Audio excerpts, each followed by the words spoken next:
Yefanya pasal yang kedua, seruan untuk bertobat. Bersemangatlah dan berkumpullah hai bangsa yang acuh tak acuh, sebelum kamu dihalau seperti sekam yang tertiup, sebelum datang ke atasmu murka Tuhan yang bernyala-nyala itu, sebelum datang ke atasmu hari kemurkaan Tuhan. Carilah Tuhan hai semua orang yang rendah hati di negeri yang melakukan hukumnya. Carilah keadilan, carilah kerendahan hati. Mungkin kamu akan terlindung pada hari kemurkaan Tuhan. Ayat 4, hukuman atas bangsa-bangsa. Sebab Gaza akan ditinggalkan orang dan Askelon akan menjadi sunyi. Asdod akan dihalau penduduknya pada rembang tengah hari dan Ekron akan dibongkar bangkirkan. Celakalah kamu penduduk daerah tepi laut, kamu bangsa Krete, terhadap kamulah firman Tuhan ini. Hai Kanaan, orang-orang tanah orang Filistin, aku akan membinasakan engkau sehingga tidak ada lagi pendudukmu. Daerah tepi laut akan menjadi tempat kediaman bagi gembala-gembala dan kandang berpagar bagi kambing domba. Daerah pinggir laut akan menjadi kepunyaan sia-sia kaum Yehuda. Mereka akan merumput di sana dan berbaring di rumah-rumah Askelon pada malam hari. Sebab Tuhan Allah mereka akan memperhatikan mereka dan akan memulihkan keadaan mereka. Aku telah mendengar pencelaan dari pihak Moab dan kata-kata nista dari pihak Bani Amon, bagaimana mereka mencela umatku dan membesarkan dirinya terhadap daerah umatku itu. Sebab itu demi aku yang hidup, demikianlah firman Tuhan semesta alam, Allah Israel, maka Moab akan menjadi seperti Sodom dan Bani Amon seperti Gomora, yakni pada menjadi padang jeruju dan tempat penggalian garam dan tempat sunyi sepi sampai selama-lamanya. Sisa-sisa umatku akan menjarah mereka dan yang masih tinggal dari bangsaku itu akan memiliki mereka sebagai warisan. Inilah yang menjadi bagian mereka sebab ganti kecongkakan mereka, sebab mereka telah mencela dan membesarkan diri terhadap umat Tuhan semesta alam. Tuhan akan mendahsyatkan mereka sebab ia akan melenyapkan para Allah di bumi dan kepadanya akan sujud menyembah setiap bangsa daerah pesisir masing-masing dari tempatnya. Kamu pun hai orang Ethiopia akan mati tertikam oleh pedangku.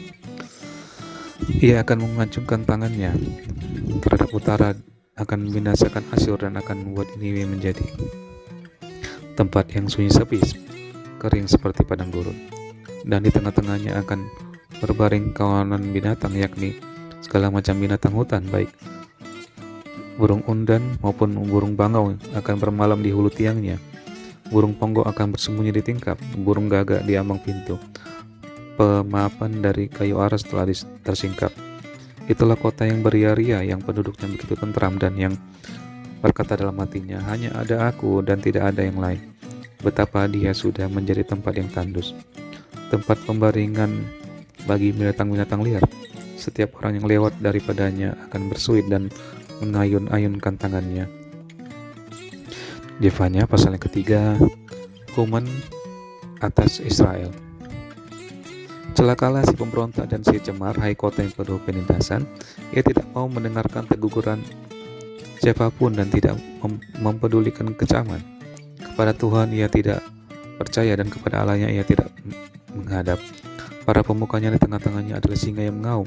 Para hakimnya adalah serigala pada waktu malam yang tidak meninggalkan apapun sampai pagi hari. Para nabinya adalah orang-orang yang ceroboh dan pengkhianat. Para imamnya menajiskan apa yang kudus, memperkosa hukum Taurat. Tetapi Tuhan adil di tengah-tengahnya, tidak berbuat kelaliman. Pagi demi pagi ia memberi hukumnya. Itu tidak pernah ketinggalan pada waktu fajar. Tetapi orang lalim tidak kenal malu. Aku telah melenyapkan bangsa-bangsa, menara-menara penjuru mereka telah musnah.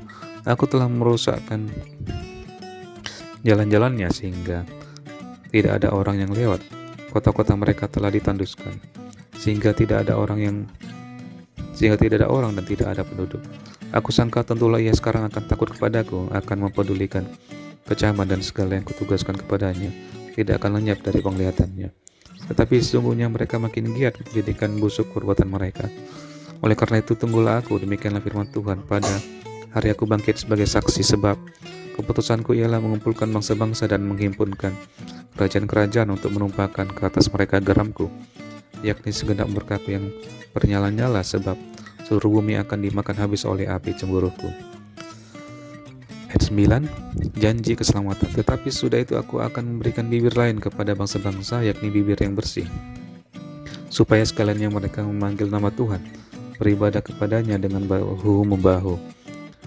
Dari seberang sungai-sungai negeri Ethiopia, orang-orang yang memuja aku, yang terserak-serak akan membawa persembahan kepadaku. Pada hari itu engkau tidak akan mendapat malu karena segala perbuatan durhaka yang kau lakukan terhadap aku. Sebab pada waktu itu aku akan menyingkirkan daripadamu orang-orangmu yang ria congkak, dan engkau tidak akan lagi meninggikan dirimu di gunungku yang kudus.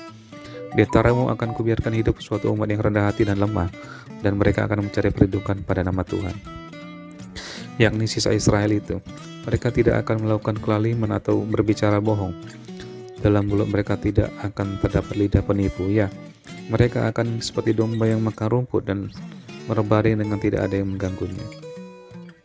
Bersorak-sorailah hai putri Sion, bertepik soraklah hai Israel, bersukacitalah dan beria-rialah dengan segenap hati hai putri Yerusalem. Tuhan telah menyingkirkan hukuman yang jatuh atasmu, yang telah menebas binasa musuhmu. Raja Israel, yakni Tuhan, ada di antaramu. Engkau tidak akan takut kepada malapetaka lagi. Pada hari itu akan dikatakan kepada Yerusalem, janganlah takut hai Sion, janganlah tanganmu menjadi lemah lesu. Tuhan Allahmu ada di antaramu sebagai pahlawan yang memberi kemenangan. Ia bergirang karena engkau dengan sukacita. Ia membaharui engkau dalam kasih-Nya. Ia bersorak-sorak karena engkau dengan sorak-sorak. Seperti pada hari pertemuan raya, aku akan mengangkat malapetaka daripadamu, sehingga oleh karenanya engkau tidak lagi menangguk celah.